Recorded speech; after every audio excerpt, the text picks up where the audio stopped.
খুব সহজে এনিমার কাটিং এবং সেলাই। আসসালামু আলাইকুম এভরিওয়ান, আপনারা সবাই কেমন আছেন? তো এখন প্রচুর গরম পড়েছে। গরমে বাচ্চারা কিন্তু পাতলা কাপড়ে এনিমা পরতে অনেক পছন্দ করে। তো আজকে আমি এনিমার কাটিং এবং সেলাই শেয়ার করব।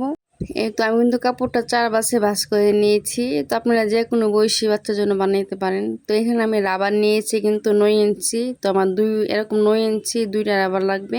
তো এই যে আমি কিন্তু মুহুরি মাপ দিয়ে তারপর কাটিং করে নিচ্ছি। এই নিমাতে কিন্তু কাটিং করার কিছুই নেই, জাস্ট মুহুরি কাটিং করলেই হয়ে যাবে।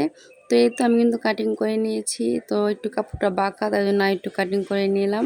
তো এখানে কিন্তু আমি 4 ভাঁজে ভাঁজ করে রেখেছিলাম। তো এই যে মাঝখানের কাপড়টা আমি কেটে নিচ্ছি, নিয়ে এই যে 2 পার্ট করে নিয়েছি। এই যে এবার মেশিনে চলে যাব সেলাই করার জন্য।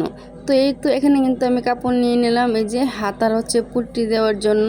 আর এই যে এটা দিয়ে কিন্তু ওই যে কাঁধের যে বেল্ট ওইটা হবে। তো এবার আমি কাপড়টা ছড়িয়ে নিচ্ছি, নিয়ে আমি অল্প একটু সিঙ্গেল করে একটা সেলাই দিয়ে নিব। আমি কিন্তু সেলাইটা দিয়ে নিচ্ছি এই যে সিঙ্গেল করে। তো এবার রাবার দিয়ে রাবারটা দিয়ে আমি বাস করে নিব আরেক পার্ট। এই যে এরকম করে ভাঙা দিয়ে তারপর আমি সেলাই করে নিচ্ছি। তো রাবারের যে এক সাইড রাবারটা সহ সেলাই করে নিচ্ছি। আর এই যে এরকম করে সেলাই করছি আমি কিন্তু রাবারের উপরে সেলাই যেন না পড়ে। তো অল্প অল্প করে সেলাই করব আর রাবারটা বের করে টেনে টেনে বাকিটুকু কাপড় সেলাই করে নিব। আর লাস্টে কিন্তু আমি এই যে রাবার সহ আরেকটা সেলাই দিয়ে নিব। আর এই যে বাড়তি যে এক্সট্রা কাপড় থাকবে ওইটা কিন্তু আমি কেটে কাটিং করে নিচ্ছি, মানে ফেলে দিয়েছি। তো এরকম করে আমি 2টা কাপড়ে কিন্তু সেলাই করে নিয়েছি। তো এই তো আমি কিন্তু 2টা কাপড়ে সেলাই করে নিয়েছি। তো এবার হাতার যে পুটির কাপড় ওইটা লাগিয়ে নিব। আমি কিন্তু আড়াআড়িভাবে পুটির কাপড়টা কেটে নিয়েছি। এবার যে জামার উল্টা পাট, এই যে উল্টা পাট থেকে কিন্তু আমি এই পুটির কাপড়টা আগে সেলাই করে নিচ্ছি। তো আপনারা দেখলেই বুঝতে পারবেন। তো এই যে আমি কিন্তু পুটির কাপড়টা উল্টা পাট থেকে সেলাই করে নিয়েছি। আর এক্সট্রা যে কাপড় ওইটা কেটে ফেলে দিয়েছি। এবার বাও পাটে কিন্তু চলে আসছি। বাও পাটে আমি ভাঙা দিয়ে নিচ্ছি, এই যে এরকম করে ভাঙা দিয়ে আমি কিন্তু চাপ সেলাই দিয়ে নিচ্ছি, আপনারা দেখতেই পারছেন। তো এরকম করে আমি বাকি হাতার আলগা পুটিগুলি লাগিয়ে নেব। তো এই তো আমি কিন্তু এরকম করে বাকি হাতার আলগা পুটিগুলি লাগিয়ে নিয়েছি। এই যে তো এবার কাঁধের যে বেল্ট, ওই বেল্টটা আমি তৈরি করে নিব। তো বেল্টের জন্য এই যে আমি কিন্তু 9 ইঞ্চি কাপড় নিয়েছি লম্বায়, এই যে দেখতে পাচ্ছেন। তো এবার আমি কাপড়টা বাস করে ভেঙে নিচ্ছি। এই যে ভেঙে নিয়ে আমি উল্টা পাশে কিন্তু সেলাই দিয়ে নিচ্ছি, এই যে এরকম করে। তো 2টা দিয়ে আমি এরকম করে সেলাই দিয়ে নিব। আমি কাপড়টা এই যে উল্টিয়ে নিচ্ছি, মানে বাও পাটে নিয়ে আসছি, এরকম করে 2টাই উল্টিয়ে নিব। তো এবার উল্টিয়ে আমি কিন্তু এটাকে যে এরকম করে, মানে যে জয়েন্টটা, ওই জয়েন্টটা কিন্তু নিচের দিকে দিয়ে নিব। নিচের দিকে দিয়ে তারপর সেলাই করে নিব। তো এই তো নিমার সামনে যে পাটটা থাকবে ওইখানে এই যে 8.5 ইঞ্চি কিন্তু আছে। তো আমি এখানে 2 ইঞ্চি গ্যাপ দিয়ে কিন্তু আমি বেল্টটা লাগিয়ে নিব। তো এবার আমি মার্কার করে নিচ্ছি। তো আমি 2 ইঞ্চি গ্যাপ দিয়ে 2 ইঞ্চির বরাবর কিন্তু আমি বেল্টটা লাগিয়ে নিব। তো বেল্টের যে জয়েন্ট, এই জয়েন্টটা কিন্তু আমি পিছনের দিকে দিব। এই যে তো আমি জামাটার পিছনের সাইডে কিন্তু এরকম করে সেলাই করে নিচ্ছি।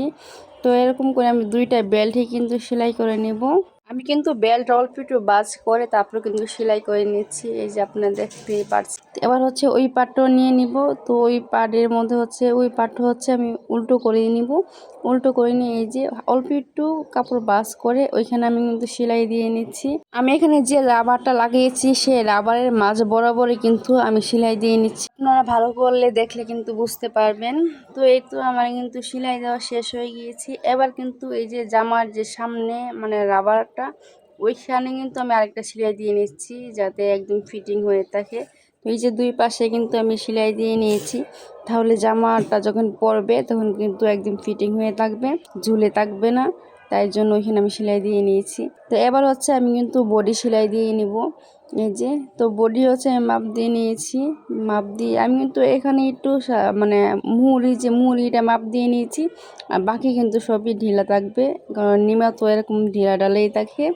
তা আমি সেলাই দিয়ে নিচ্ছি, কিন্তু আমি কিন্তু ডাবল সেলাই দিয়ে নিচ্ছি, আপনারা দেখলেই বুঝতে পারবেন। 2 পাটি সেলাই করে নিয়েছি, কিন্তু এবার নিচ সেলাই করব। তাই জন্য এই যে আলগা একটা পুটির কাপড় নিয়ে নিলাম, এখানে নিয়েছি 4.5 ইঞ্চি চওড়া। তো এবার আমি কিন্তু উল্টা পাশে নিয়ে নিয়েছি কাপড়টা। উল্টা পাশে নিয়ে পুটির কাপড়টা কিন্তু এরকম করে সেলাই করে নিচ্ছি। তো পুরোটা কিন্তু রাউন্ড করে এরকম করে সেলাই করে নিব।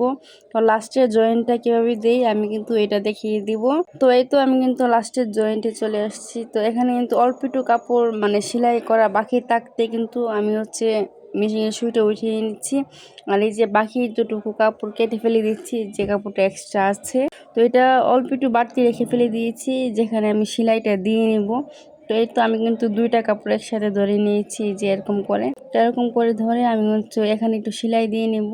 মানে আমি কিন্তু মেপে দেখেছি কীরকম মানে লাগবে কাপড়। তো এরকম সেলাই করে নিয়েছি। সেলাই করার পর এবার এই যে দেখতেই পাচ্ছেন আমি কিন্তু বাকিটুকু সেলাই দিয়ে নিয়েছি।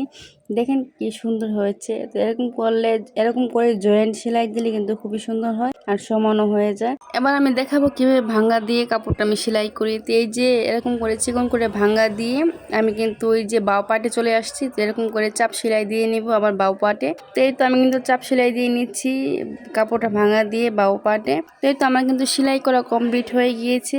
তো দেখেন কত সুন্দর লাগছে নিচে এক কালার কাপড়টা দেওয়াতে। তো এবার আমি একটা লিস লাগিয়ে নিব গলার সামনে। তো আমি ভুলে গিয়েছিলাম লিস্টটা লাগাতে, তাই জন্য পরে লাগিয়ে নিচ্ছি, কিন্তু সমস্যা নেই, লাগানো যাবে।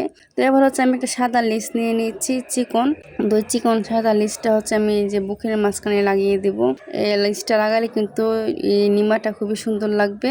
লিস্টটা কিন্তু জামার এই যে পিছনে কিন্তু এরকম করে ভাঙা দিয়ে সেলাই করে নেব, যাদের সামনে পিছনে 2 জায়গায় সেলাইটা পরে। তো এই যে এরকম করে সেলাই দিয়ে নিচ্ছি, তাহলে কোনো সমস্যা হবে না, আরও সুন্দর লাগবে বেশি। তো এই তো আমার কিন্তু লাগানো শেষ হয়ে গিয়েছে। আর এই যে ফাইনাল লুক জামাটা দেখতেই পাচ্ছেন কেমন লাগছে। তো আমি কিন্তু আমার মেয়েকেও পরিয়েছি। দেখেন আমার মেয়ের কিন্তু 6 বছর। তো 6 বছরের মেয়ের জন্য আমি তৈরি করেছি। আপনারা কিন্তু যে কোনো বয়সের বাচ্চার জন্য তৈরি করতে পারেন এই ড্রেসটা। দেখেন কত সুন্দর লাগছে, তাই না? আজকের ভিডিও এ পর্যন্তই বন্ধুরা। আমার চ্যানেলটি যারা এখনো সাবস্ক্রাইব করেননি প্লিজ সাবস্ক্রাইব করে লাইক কমেন্ট শেয়ার করে দেবেন। আল্লাহ হাফেজ।